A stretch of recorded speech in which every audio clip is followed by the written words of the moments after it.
So for those of you who want to attempt the letter assignment or have written already or are just brainstorming for the most part what you might be writing, this presentation just to give you a little insight as to where this assignment comes from, why did I craft it in the first place, and at the same time, how might you want to approach this writing, because it's a lot different from essay writing in this case here. So to give you a little context, it all started from this.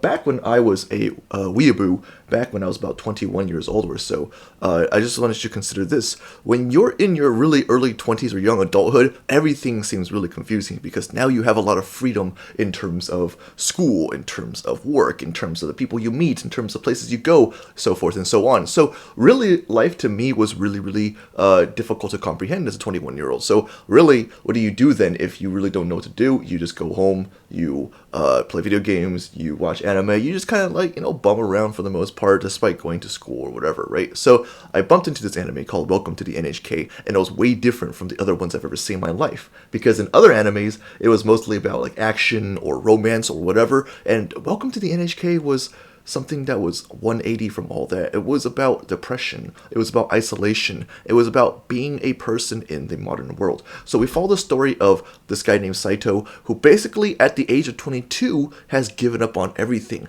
No work, no school, no social life. All he does is basically sleep at home, eat, drink, and that's it. That's the whole lifestyle he's living. And he only can do this because his parents allow him to. His parents are, for the most part, for lack of better words, whipped. They give him an allowance, they let him, rent this little apartment, and they just let him do whatever. It's almost like, that old saying of the adult child or man-child. That's what Sato is. And so Sato just spends the rest of his days basically lounging around in this world, eating unhealthily, living unhealthily, and slowly he starts to acknowledge what he is doing. At first, it's whatever, right? At first, if you start this lifestyle when you're like 18, 19, whatever, you're like, okay, cool, I don't have to do anything in my life ever again. But as you grow older and older and you start reflecting on the environment around you, you start realizing, what exactly am I doing with my life? Is this worth living anymore? And so Sato, despite feeling not wanting to do anything, physically at least, mentally, he wants to actually get out there. But you've trapped yourself for so long, what do you do? And so Sato at this point is really in this deep depression and basically becomes the image of a broken man. So, through different experiences and people he meets, I will spoil it for you because it doesn't really matter, but at the very end of this entire series here, Sato has this grim realization where, okay, well, what if my parents die? The allowance is gone. I can't live this life forever. It's non-sustainable. And so he realizes that one day he will become this big loser who basically, age 50, his parents have passed away, he has no more money, and he will slowly wilt away and shrivel up in his room. And this growing fear happens where, oh shit, if you do nothing, you become nothing. And so Sato, with a lot of realization, a lot of admitting what he's been doing, he comes to that grim reality and he admits defeat, where you cannot live in a world like this forever, despite the fact that it's very comfortable and all that. So one thing to just consider is, we are always in times of passiveness or complacency or whatever, right? And it's comfortable, but at a certain point, I think what we have to acknowledge is there is an endpoint to that. We cannot live that life forever because both we don't want that, but also the society around us won't allow us to live that particular life. And so, in the end, Sato gets a job, Sato starts meeting people and all that. He overcomes his depression, but it was a very long path for the most part of self-reflection and self-realization. So I remember watching that when I was 21, and I thought to myself, damn, that really resonated with me, and I got off my ass and did my shit I didn't need to do. But at the same time, when I was in college, I was reading a work called Dantes Inferno, which is the first prompt, sorry, it's the second prompt actually, that deals with the story of Dante going through hell, being guided by the poet Virgil, who is a Roman poet. And he goes through hell, and he gets to see all these demons and people who suffer in hell, and he has to go through to reflect on his own sins as to who he is, because in seeing someone else's sins, you start to understand your own, or who you are as a person. So Dante goes through hell, and he's just kind of like, seeing these humans, people who used to be like him, suffer on eternity, and he grows fearful of having to go through this hell as well if he is, stuck in this sort of situation. But hell is such a weird place because it's filled with these massive monsters, these great beings that Dante has never seen before. And so if you ever care to read Dante's Inferno, it's great for the imagery because the monsters in there are just really terrifying in terms of how they're scaled and all that. But what's more important is this. Dante's Inferno has a different different levels of sins that humans do: lust, gluttony, greed, wrath, heresy, and it's labeled into this great work in terms of like where everything falls into place as to the higher levels of hell and also what's more extreme than the others. So as Dante is going through hell, he meets this demon who says to him, "Without fear of infamy, I answer you," which basically means, look, I'm in hell already, so I have nothing else to lose. I might as well tell you my secrets. And Dante's like, oh, cool. And I thought to myself when I was reading Dantes Inferno, oh, that's interesting.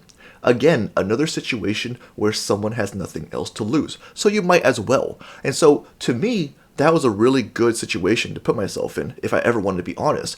Write as if you have nothing to lose, or just kind of live your life as if you have nothing to lose, right? A lot of times we hold on to the things that we feel like are, are everything. But really, that's the thing that's holding us back in terms of who we are as a person, but also how we are as we grow through life. So I also read this piece called The Love Song of J. Alfred Prufrock, which kind of ties in Dante's Inferno, that stanza, that part of the actual poem itself, into play, because in The Love Song of J. Alfred Prufrock by T.S. Eliot, basically the poem deals with this inability to talk about yourself in the context of other people within society. And so we start realizing that oftentimes when we're around people, we can't really express ourselves that well, and we can't really reflect on who we are as a person. And so all of these things, the anime, J. Alfred Prufrock, Dante's Inferno, it made me think, wait, I've never really written anything in my life through, high school, through college, that really felt honest or that felt like it was my voice. I needed to take off that mask, right? I needed to make sure that